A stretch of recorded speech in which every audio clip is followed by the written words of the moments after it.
입니다. 말씀이 육신이 되는 날이라는 제목으로 하나님의 말씀 전하도록 하겠습니다. 덴마크의 유명한 철학자 키에르케고르라는 사람이 있습니다.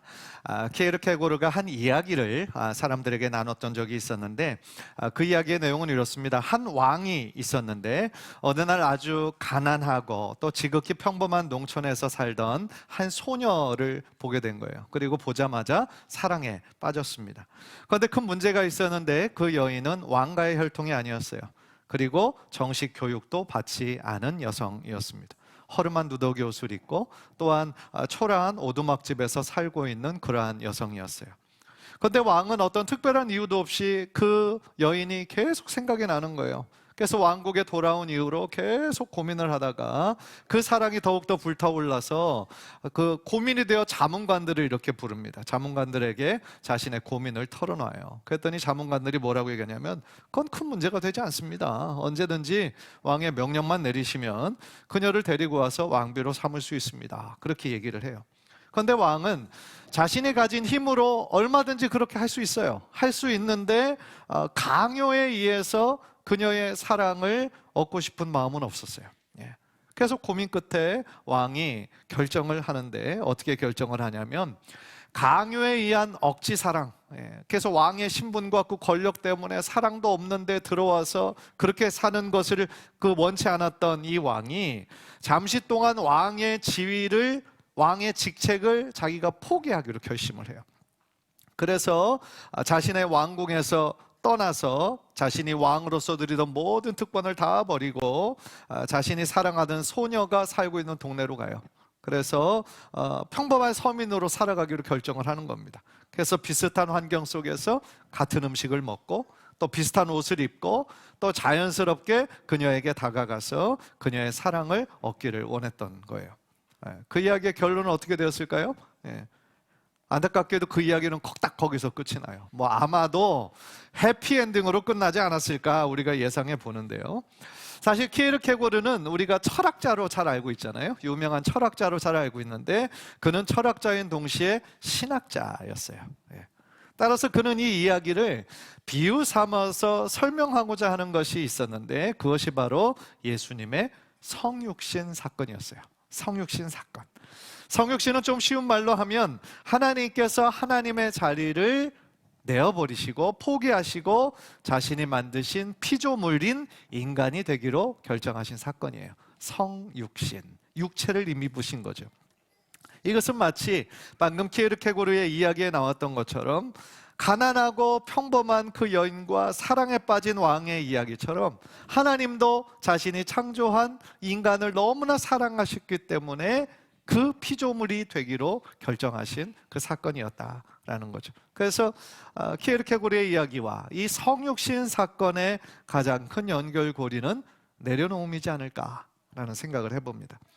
그런데 단지 진실한 사랑만을 위해서 한 나라의 왕이 자신의 신분과 지위와 특권을 다 내려놓고 평민인 이 가난한 여인과 사랑에 빠지는 이야기가 현실 속에 존재할 수 있을까요? 영화 속에서는 가능할지 몰라도 현실 속에서는 사실은 어려운 이야기죠. 그만큼 자신이 가진 어떤 지위와 특권과 모든 기득권들을 내려놓는다는 거, 이거는 보통 힘든 일이 아니라는 거예요. 그런데 오늘 성탄절의 주인공인 우리 예수님은 우리 사람들, 우리 인간들을 위해 모든 것들을 다 내려놓으셨다. 단지 왕이 평민이 된, 그것도 너무나 놀랍고 이 세상에 흔치 않은 이야기지만 하나님께서 자신이 만든 피조물인 인간이 되기로 결정하셨다. 얼마나 놀라운 일이냐는 거예요. 빌립보서 2장 6절 7절 우리 한번 다 함께 읽을까요? 시작. 그는 근본 하나님의 본체시나 하나님과 동등됨을 취할 것으로 여기지 아니하시고 오히려 자기를 비워 종의 형체를 가지사 사람들과 같이 되셨고, 본질적으로 예수님의 그 권능과 위엄과 능력은 하나님과 동등하신 분이라는 거예요. 하나님이시라는 거예요. 그런데 그 분이 자기를 비우셨어요. 자신의 자질을 다 포기하셨어요. 그래서 종의 형체를 가지시고 사람들과 같이 되셨다. 완전하신 하나님이 불완전한 인간이 되기로 결정하신 거죠. 다른 말로 하면 영원하신 하나님은요, 시간과 공간의 제약을 받지 않으시는 분이세요. 지금 이 자리에 계실 뿐만 아니라 또 동시간 예배를 드리는 전 세계에 존재하실 수 있는 분이시잖아요. 어떤 시간과 공간의 제약을 받지 않으시는 분이세요. 그런데 그 영원하신 하나님이 시간과 공간 속의 제약을 받을 수밖에 없는 우리와 같은 인간이 되기로 결정하셨다라는 거죠. 영원부터 영원까지 존재하시던 하나님이 역사의 한 시점 속으로 들어오셔서 스스로를 유한한 존재로 제안하셨다라는 거죠. 그뿐입니까? 8절을 보세요. 8절을 보니까 사람의 모양으로 나타나사 자기를 낮추시고 죽기까지 복종하셨으니 곧 십자가에 죽으심이라. 하나님의 자리를 포기하시고 인간이 되신 것만 해도 대단한 헌신이고 희생인데 자기를 낮추시고 또 낮추셔서 십자가에 죽기까지 복종하셨다. 그렇게 바울은 전하고 있는 것이죠. 하나님의 아들이신 예수님이 화려한 왕궁에서 태어나셨어야 되는데 비천하고 초라한 마구간에서 태어나신 것도 겸손의 표현인데, 그의 인생 30여 년 동안요, 신적인 속성을 한 번도 드러내지 않으셨어요. 30년 동안 예수님 어떻게 사셨어요? 목수의 아들로서 목수의 역할을 하셨어요.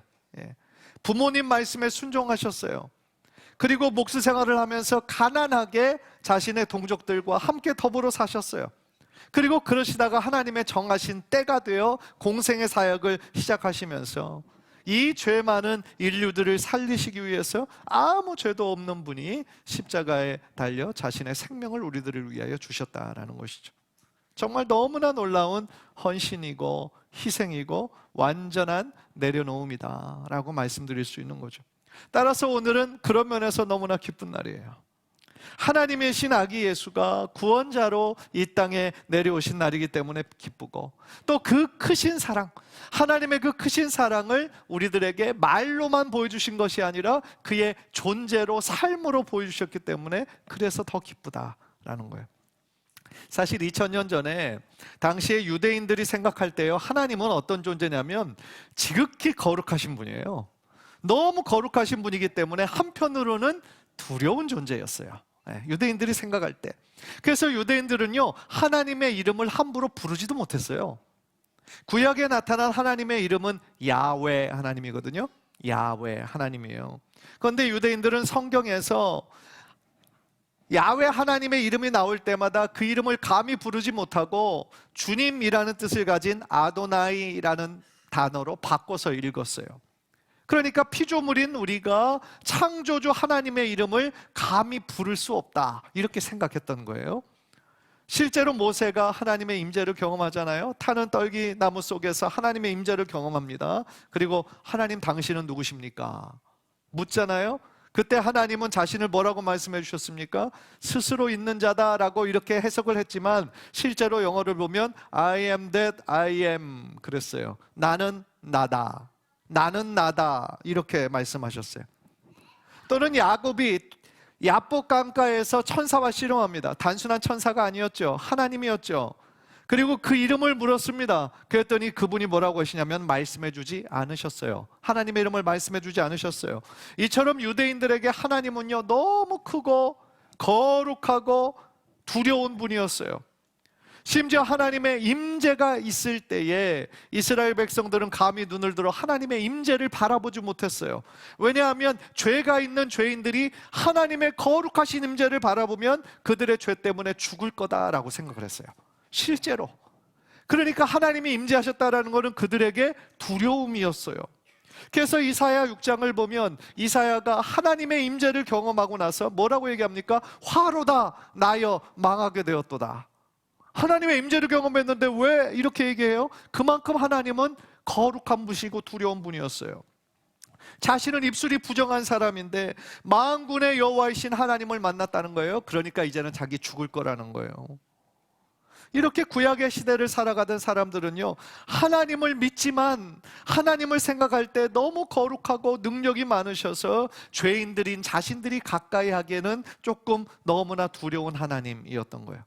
그런데 하나님께서 예수님을 이 땅에 보내시잖아요. 그래서 뭐를 보여주십니까? 하나님은 가까이 하기에 두려운 분이 아니라 우리를 사랑하시되 자신의 생명까지 내어주실 정도로 우리를 사랑하는 하나님의 모습을 예수님을 통해서 보여주셨다라는 거예요.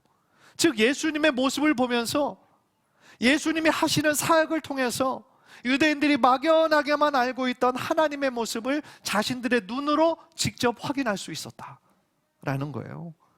그래서 한 영혼을 너무나 소중하게 여기시는 예수님의 모습을 보면서, 그의 사랑을 보면서, 예수님의 사역 가운데 밤낮으로 찾아오는 수많은 환자들을 한 사람도 그냥 가라고 보내지 않으시고 언제나 그들을 만져주시고 치유해 주시기를 기뻐하셨던 그 예수님의 모습을 보면서, 하나님은 이런 분이시구나, 하나님이 이런 분이시구나, 하나님이 이렇게 사랑과 긍휼이 넘치시는 분이시구나, 예수님을 통해서 배울 수가 있었다라는 것이죠. 요한복음 14장을 보면 예수님과 빌립의 대화가 나와요. 빌립의 대화가 나오는데 14장 6절부터 우리 10절까지 한 절씩 교독했으면 좋겠어요. 6절 제가 먼저 읽습니다. 예수께서 이르시되 내가 곧 길이요 진리요 생명이니 나로 말미암지 않고는 아버지께로 올 자가 없느니라.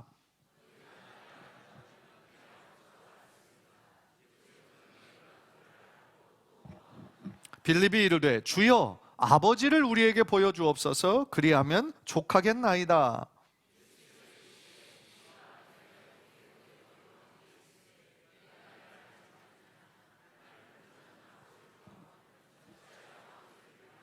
내가 아버지 안에 거하고 아버지는 내 안에 계신 것을 네가 믿지 아니하느냐? 내가 너희에게 이르는 말은 스스로 하는 것이 아니라 아버지께서 내 안에 계셔서 그의 일을 하시는 것이라.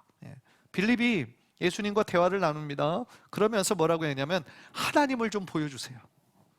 하나님을 좀 우리에게 보여주세요. 하나님을 보면 정말 좋겠습니다. 족하겠나이다는 좋겠다라는 뜻이에요. 하나님을 보게 되면 너무 좋을 것 같습니다. 너무 솔직하잖아요, 이 빌립이. 솔직히 우리들의 마음도 그렇잖아요. 우리가 신앙생활하면서 하나님 뵙기를 원합니다, 이런 소원이 있잖아요. 그런데 예수님이 9절에서 이 빌립에게 뭐라고 말씀하십니까? 나를 본 자는 아버지를 보았다. 나를 본 자는, 예수님을 본 자는 하나님을 보았다. 쉬운 말로 하면, 왜 하나님을 멀리서 찾아? 여기 있잖아. 이렇게 말씀하신 거예요, 예수님이.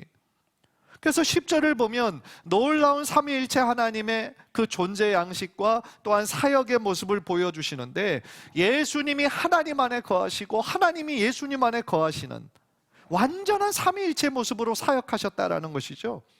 그래서 예수님께서 2000년 전에 유대 땅에 오셔서 하셨던 모든 말씀과 또한 그의 사역은 다 하나님 아버지께서 함께 역사하셨다라는 거예요. 놀라운 말씀이죠. 그래서 우리가 2000년 전에 이 역사 속에 오셨던 BC와 AD를 나누는 기준점이 되시는 예수님, 대단한 거 아닙니까? 그러니까 하나님을 믿지 않는 사람들도 이거를 인정하는 거죠. 어떻게 보면 BC와 AD를 나누는 그것이 예수님의 탄생이 됐잖아요, 그렇죠? 그러니까 역사 속에 오셨던 예수님을 보면서 하나님이 어떤 분이신지를 우리가 너무나 잘 알게 된다라는 거죠. 그런데 오늘 본문은요, 성탄절의 그 의미를 하나 더 우리들에게 가르쳐 주시는 거예요. 그것은 말씀이 육신이 되신 날이다 라는 거예요. 따라해 봅시다. 말씀이 육신이 되신 날이다. 자, 그건 무슨 말일까요? 오늘 본문 요한복음 1장 14절 다시 한번 보죠. 말씀이 육신이 되어 우리 가운데 거하심에 우리가 그의 영광을 보니 아버지의 독생자의 영광이요 은혜와 진리가 충만하더라. 말씀이 육신이 되었다. 그러니까 여기 말씀은 하나의 단어를 의미하는 게 아니에요. 말이나 단어를 의미하는 것이 아니라 한 명의 인격체를 말씀하고 있어요. 그렇다면 그 말씀은 누굴까? 요한복음 1장 1절에 힌트가 있어요. 1장 1절 시작.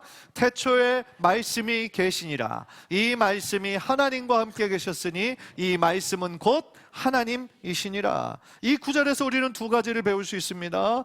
말씀이 언제부터 계셨다? 태초부터 계셨다. 사실 즉 말씀의 선제성을 말씀하고 있고요, 또 하나는 그 말씀이 누구시다? 하나님이시다 라는 거예요. 그런데 그 말씀이 창조주 하나님과 함께 계셨다라는 것을 보아서 성부 하나님과는 구별된 분이구나 라는 것을 우리들이 알 수 있는 거죠. 그래서 요한복음 1장을 계속해서 읽어보면 자세하게 나오지만 결론부터 말씀드리면 그 말씀은 누구를 의미합니까? 예수 그리스도를 말하고 있죠. 그러니까 예수님은 태초부터, 천지 창조 때부터 하나님과 함께 천지를 창조하신 창조주이시고요. 그리고 삼위일체 되신 그 하나님께서 성자 예수님, 성령 하나님과 함께 완벽한 일치를 이루어 창조 사역부터 모든 사역을 함께 하시고 계시다라는 거예요. 그리고 그 예수님은 우리에게 참 빛으로 오셨죠. 빛으로 오신 예수님, 그리고 참 생명으로 우리들에게 오셨죠. 그런데 문제는 뭡니까? 예수님께서 빛으로 오셨는데 어둠 가운데 있던 사람들이 예수님을 예수님으로 깨닫지 못했다라는 거예요. 하나님께서 어둠 가운데 우리를 위하여 빛으로 예수님을 보내셨는데 우리는 그분이 누군지 전혀 이해를 못하는 거예요. 어제 말씀드렸던 것처럼 메시아가 그들에게 임했는데 메시아를 메시아로 깨달은 사람은 극소수였다라는 거예요. 얼마나 답답한 상황입니까? 그러니까 하나님께서 그 빛에 대하여 증언할 수 있는 사람을 먼저 보내셨어요. 예수님보다 먼저 그의 길을 예비하기 위해서 보낸 사람이 있었어요. 그 사람의 이름이 누굽니까? 세례 요한입니다. 세례 요한은 빛이 아니었어요. 그런데 그 빛을 증거하는 사람이었어요. 마침내 하나님이 때가 되어서 그 말씀이신 예수 그리스도가 육신이 되어 우리들에게 오셨어요. 그분에게는 14절에 나온 것처럼 아버지의 독생자의 영광과 은혜와 진리가 충만하였다라는 거죠. 그렇다면 우리는 여기서 굉장히 중요한 질문을 제가 던져야 되는 거예요. 왜 예수님이 이 땅에 오셨을까? 왜 하나님의 그 영광스러운 자리를, 특권을 다 내어버리고 왜 자신이 피조한, 만든 유한한 이 세계 속으로 연약한 아기의 모습으로 오셨을까? 한마디로 우리를 너무 사랑하시기 때문이죠. 우리를 너무 사랑하시기 때문이에요. 성육신은 곧 하나님의 우리를 향한 사랑이죠. 그런데 우리 머리로는 그 사랑을 도저히 이해할 수가 없는 거죠. 왜냐하면 우리가 그 큰 사랑을 받을 만한 어떤 자격이나 공로가 없기 때문인 거죠. 그러나 요한은 하나님께서 우리를 그렇게 사랑하셨다, 자신을 알아보지도 못하고 자신을 영접하지도 않는 자신의 백성을 위해 이 땅에 오셨다라는 거예요. 그렇다면 주님께서 이 땅에 오셔서 무엇을 하셨습니까? 또한 우리로 하여금 무엇을 하기를 원하실까요? 주님께서 우리들에게 원하시는 것은 간단해요. 예수를 구원자로 믿고 영접하기를 원하시는 거예요. 그래서 우리 모두 하나님의 자녀가 되기를 원하시는 거예요. 우리들 모두가 하나님을 거룩하고 두려운 분으로 이해하는 것이 아니라 하나님을 아빠, 아버지라고 부르며 하나님 앞에 간구하며 나오기를 하나님은 원하시고 계신다라는 거죠. 그게 바로 하나님께서 예수 그리스도를 보내신 이유, 우리들에게 구원자로 오신 이유입니다. 요한복음 1장 12절 우리 한번 다 함께 읽을까요? 요한복음 1장 12절 시작.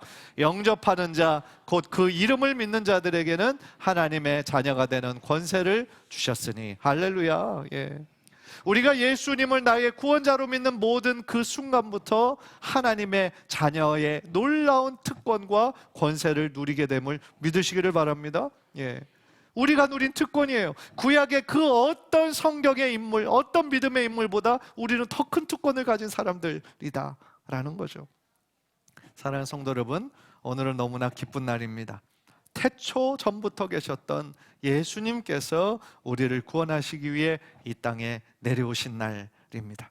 영원한 말씀이신 그분이 육체가 되셔서 우리 가운데 함께 거하시기로 약속하신 날입니다.